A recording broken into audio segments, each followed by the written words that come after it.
Here's how to lose weight with drinking smoothies. Now there are a lot of different ways that you can go about doing this, but one way is just to replace one meal a day with a smoothie.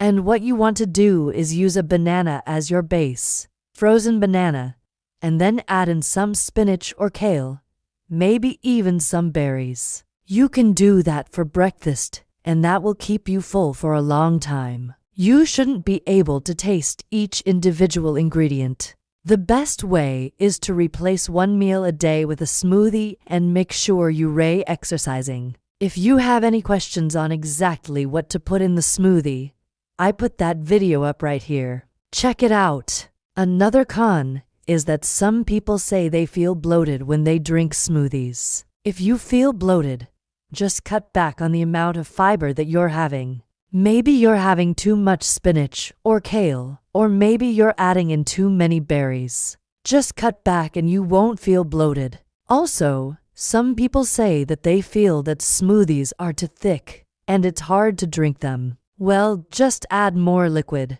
You can add water or milk, almond milk or coconut milk. You can add more of that to thin out the smoothie and make it easier to drink. And last but not least, some people say that they're not convenient.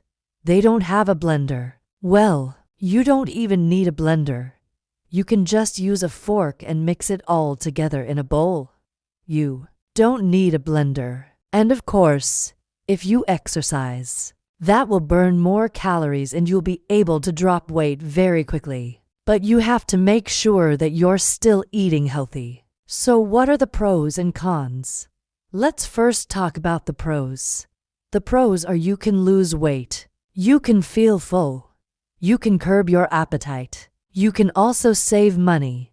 It's very cheap to make a smoothie.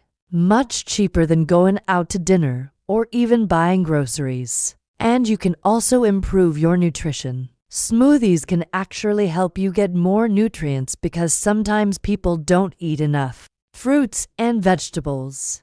And with a smoothie, it's an easy way to get those nutrients in. Now the cons. Some people say that they don't like the taste of smoothies. But if you blend it properly, it should taste good. So the bottom line is you can lose weight by drinking smoothies.